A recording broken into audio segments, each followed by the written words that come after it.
Hello, everybody. It's a great honour to be able to talk about Napoleon Bonaparte to the students of Korea. It's been 40 years since I was a student myself, but I remember at Cambridge University having been tremendously happy. It was one of the happiest periods of my life. So I hope that you too are having a great time, despite, of course, the problems of the last year. Anyway, thank you very much indeed for inviting me. And the answer is that Napoleon was the leader of France between 1799, when he came to power in a military coup. He then became Emperor of France in 1804, and he continued being Emperor until he was forced to abdicate in 1815. He was one of history's great conquerors. He conquered pretty much the whole of Europe in his time as first consul of France and then Emperor of France. But he was also a great lawgiver. And so you put those two things together, his military victories as a general and his success as a statesman. And I think it's fair to say that he is one of the most famous and influential people in world history. Napoleon had one of the most interesting characters of any of the great men and women of history. He had a wonderful sense of humour. He was an extremely funny man. He was tremendously ambitious. He always, even from a young age, wanted to make sure that he was at the top of whatever he decided to go for. He was a very driven, very competitive-minded person. He was highly intelligent, a great reader, and extremely hardworking. And you put all those things together, and of course also you have this at the time of the great upheavals in France and in Europe of the French Revolution and the Revolutionary Wars, and you therefore wind up with the man and his personality and character coming together at the same time as these upheavals, and that's the reason that you get this extraordinary figure, Napoleon Bonaparte.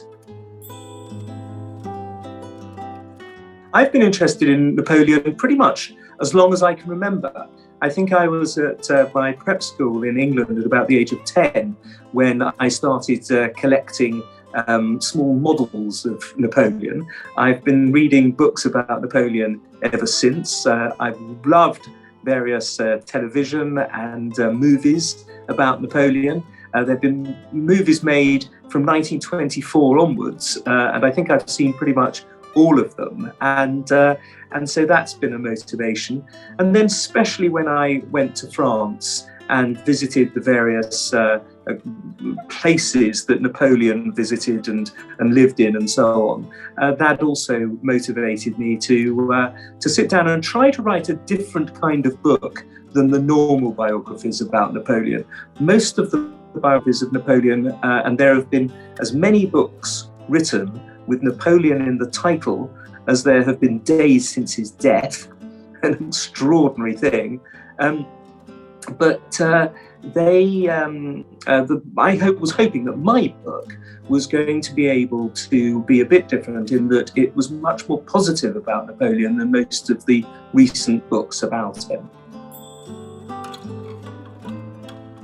Napoleon has many different historical meanings to different people.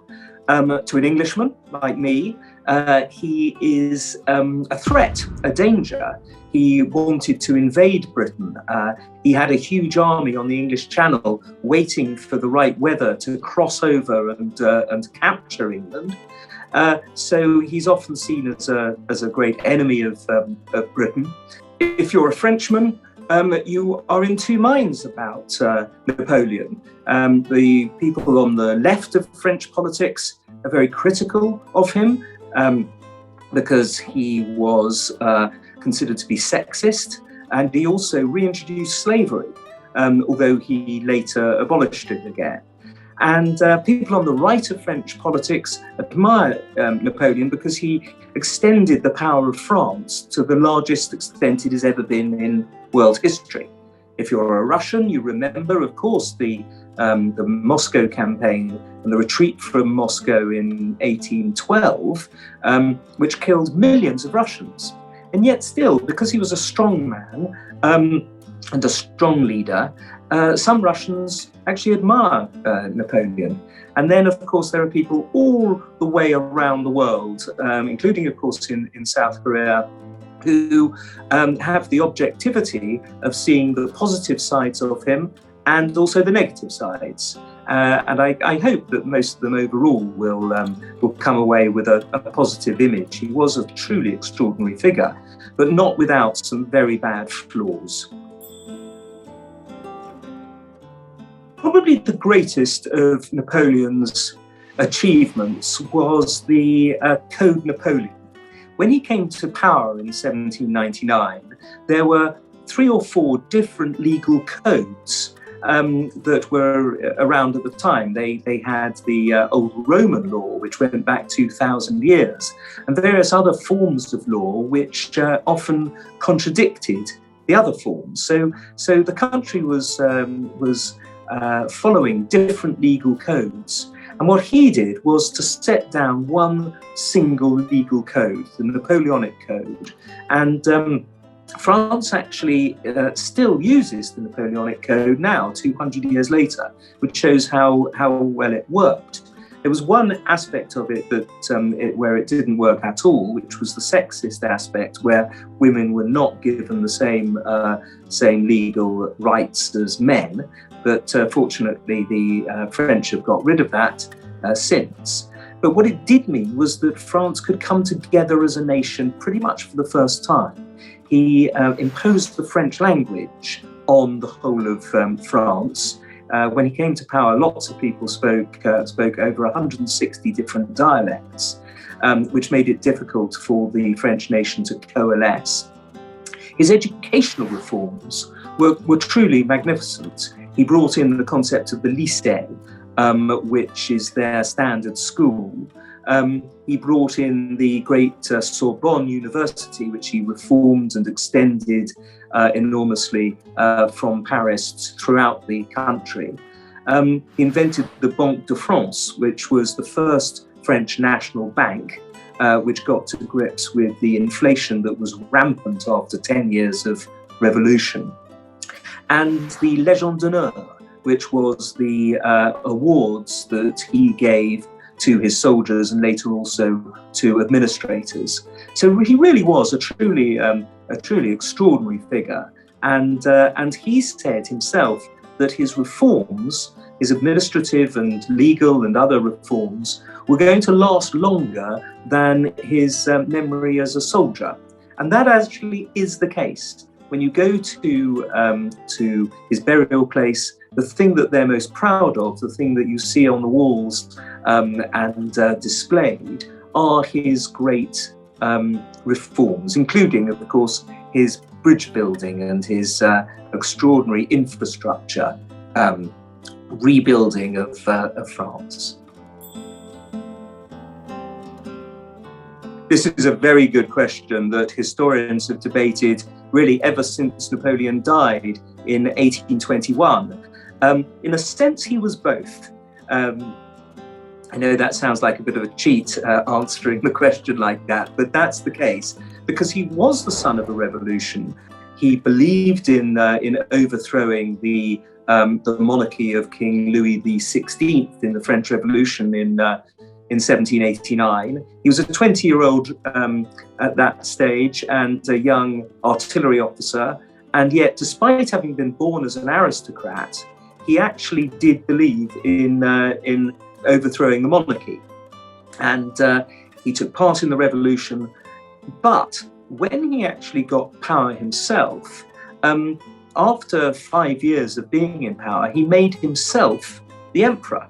And he gave out titles and he gave out honors and made people, soldiers often, princes, and 3 of them even became kings of his empire.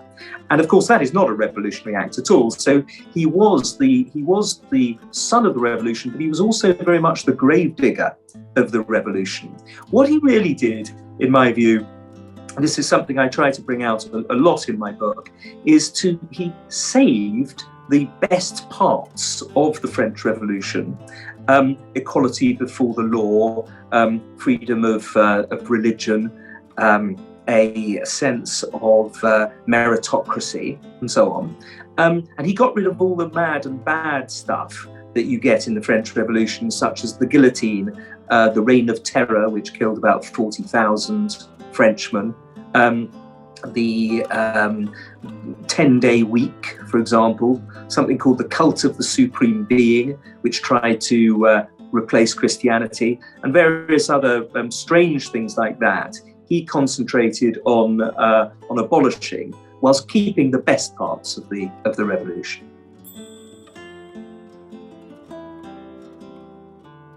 The whole of the collapse of the French Empire under Napoleon can be explained solely in one campaign, the Russian campaign of 1812. He went into Russia, crossing the river Niemen in the June of 1812 with some 595,000 men. He returned that December, crossing the river back the other way with only 93,000 men. So he lost 500,000 soldiers in the snows of Russia. How could this have happened? He was, of course, a great general. He knew perfectly well that Russia had terrible winters. And the reason is that he was drawn into Russia, further and further into the depths of Russia in his attempt to capture Moscow. And the Russians did not win any of the battles, huge battles like Borodino, which was the largest battle in human history up until that point in 1812. But they were clever enough constantly to draw Napoleon further and further. And on one particular day, on the 25th of October, 1812, just after the Battle of Maloyaroslavets, he decided to leave Russia and chose the wrong route. He went back via the battlefield of Borodino instead of the quickest route. And there are various military and tactical reasons why he did that, but it was a disastrous decision, and it led to the loss of almost his whole army. It wasn't all entirely his fault. About 100,000 of his men died of typhus, which is a disgusting disease which comes when a louse eats into your skin and then dies there. A terrible thing which killed so many of his best troops. And nobody at the time knew anything. In fact, it wasn't until the early 20th century that they worked out how to deal with typhus. So all in all, he was unlucky as well as being outfoxed. Interestingly, the battle that is my favourite is also the same one that is highly regarded, and it's called the Battle of Austerlitz. It took place on the 2nd of December 1805, exactly 1 year after Napoleon had been crowned emperor at Notre Dame Cathedral. It took place in what is now the Czech Republic. It was a long way away from France. He had had war declared on him by both Russia and Austria, and he moved his armies away from the Channel coast, the English Channel coast that I mentioned earlier, and in an extraordinary, lightning 6-week campaign, he managed to draw them right the way across. They marched right the way across into the Austrian Empire. And there, at Austerlitz, he fought this extraordinary battle, which brought out so many of his most brilliant military achievements. It was fought under what was called the sun of Austerlitz, and that's because the sun burnt off the mist. It still does it today, actually. When I've made films there about Napoleon, and when you go there, you can see the way, especially early in the morning, like Napoleon, that the sun burns off the mist, and under the mist, he had got all his men into readiness. And once the sun burnt off the mist, whilst he still had the element of surprise, he attacked. And the key place to attack was somewhere called the Pratzen Heights. And if you could capture the Pratzen Heights, then you would win the battle. And what he did was to smash his way in a central thrusting maneuver up the Pratzen Heights. He let a great commander of his called Marshal Soult capture the Pratzen Heights. And he also fought, because he was fighting against both the Russians and the Austrians, he managed to drive a wedge between these two armies, defeating one and then turning and defeating the other. As they escaped from the battlefield, many of them crossed the ice. It was fought in December in Central Europe, so the actual lakes were all full of ice. And he ordered his cannon to fire cannonballs at the ice, to crack the ice and to drown the escaping enemy soldiers. So it was a truly horrific battle, but then all battles in those days were in the era before modern medicine.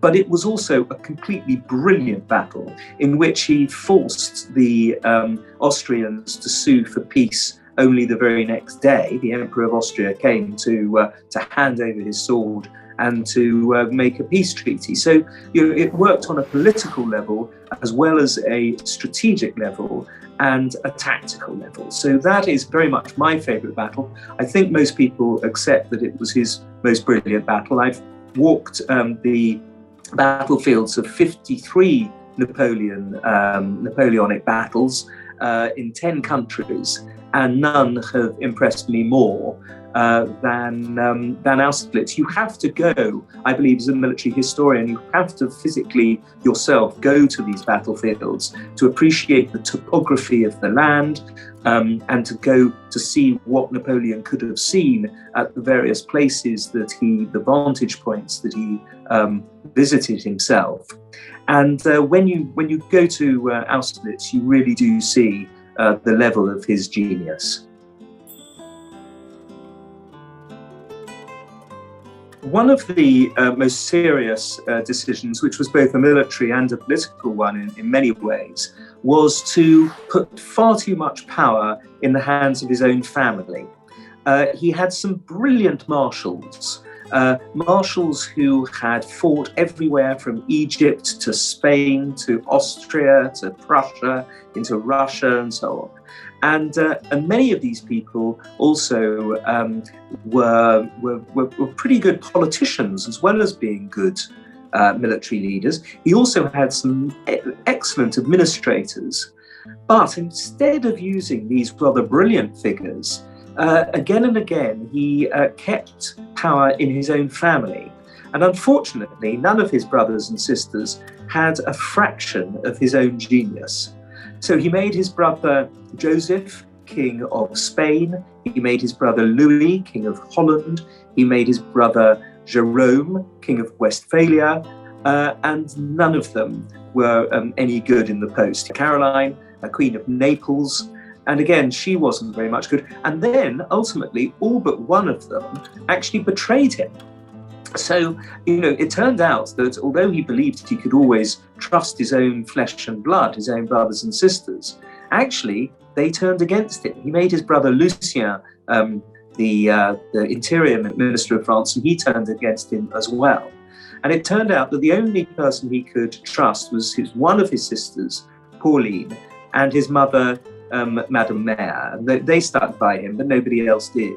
So, in fact, I think this was a major mistake that he made. Another, really, I suppose, was to declare war against England when the Royal Navy, the British Navy, was so enormous and so well led by Admiral Nelson and various other admirals that it actually would have been pretty impossible for him to have successfully invaded Britain. So France should never have declared war against Britain, because Britain didn't want to fight France, and Britain was uninvadable, essentially. So that was a strategic mistake as well. I think his greatest enemy, you're quite right to suggest that he had many enemies. Of course he did. He went to war against so many countries. But he was lucky in the beginning of his career that he never came up against a general who was as good as him. There were plenty of Austrian and Prussian and Russian and Italian generals who were perfectly reasonable, and under any other circumstances, fighting any other French leader might well have done well. But against Napoleon, who was one of the greatest captains in history, one of the master strategists ever thrown up by the history of warfare, they were all defeated until he came to the Duke of Wellington, this Anglo-Irish aristocrat who had never lost a battle in his life, who had fought in India as well as in Portugal and Spain. And they only ever fought one battle against each other. They never met, they never corresponded.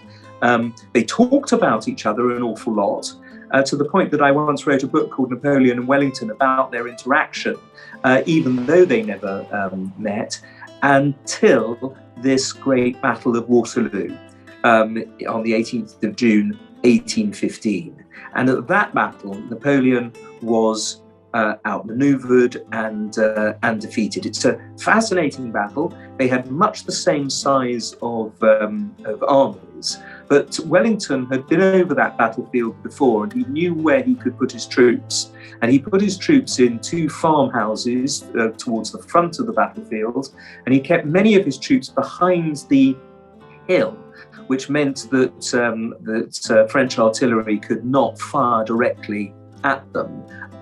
Napoleon made some mistakes. He allowed a cavalry charge to take place that gave Wellington enough time for his army, to his infantry in the centre part of the battlefield, to be turned into squares. By which I mean each soldier was, the back of each soldier was protected by some other infantryman. And the cavalry, because a horse will not charge at a line of bayonets, the cavalry were unable to break into any of the British squares at the Battle of Waterloo.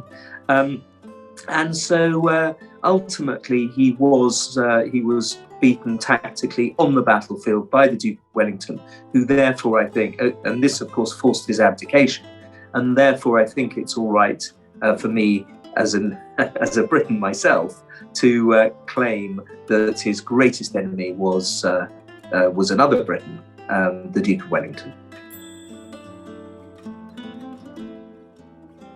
Like all of these questions, it's an extremely good one and rather a difficult one to answer, frankly, because there are simply so many wonderful places. I'll come on to my favourite in a second, but I'd love to tell you about a few other ones, just in case any of you should be visiting France or Europe and want to go to any of them, because the place that he was born, on Corsica, has a lovely house that the Bonaparte family lived in. As I say, they were aristocrats in Corsica. The island of Elba, where he was sent into exile for in the year before the Battle of Waterloo, which I mentioned earlier. That's a beautiful island as well. On the mainland, you have Toulon, the great French port, where he stationed his artillery so brilliantly that he forced the British out of the harbour. His palace at Fontainebleau is the most magnificent palace. It goes back to medieval times, but it's been very extensively rebuilt since. And it was the place where he came down the main staircase of this breathtaking palace just outside Paris itself. When he abdicated for the first time. His palace is at Compiègne, and his wife Josephine's palace at Malmaison. They are so beautiful. They're so tastefully decorated in what was called the Empire style, after Napoleon's empire. His wife Josephine was a great beauty, and she also had tremendous taste in furniture and design and so on. And so her home at Malmaison is a very beautiful place. But ultimately, and then in Paris, there are lots of places connected with Napoleon, the greatest of which undoubtedly is his tomb at Les Invalides. And I think if you only have a chance, when you go to France or Paris, you only get a chance to go to one place connected with Napoleon, I think it has to be Les Invalides, which has not only his own tomb in this magnificent porphyry marble, purple porphyry marble, most beautiful thing, but also it has attached to it the Muséum de l'Armée, the French Army Museum, which has many of the accoutrements of Napoleon, including his famous hat, his grey overcoat, maps of all his battlefields, endless swords and cannon and muskets and so on. And uniforms of his soldiers. And so I think that would be, for me, I certainly never go to Paris without going to Les Invalides, and I go to Paris, I don't know, a couple of times a year for the last 40 years, I'd say. The one thing I think I'd like to emphasize about Napoleon and his life is the way in which actually he has got lessons for all of us. Even today, 200 years later, of course, many things are different, but in his ambition and in his drive and in his capacity for hard work, and especially in his voracious reading of history, biography, I think he teaches us all how we could be successful in life. Well, thank you very much for inviting me. That was great fun and very good questions, high quality.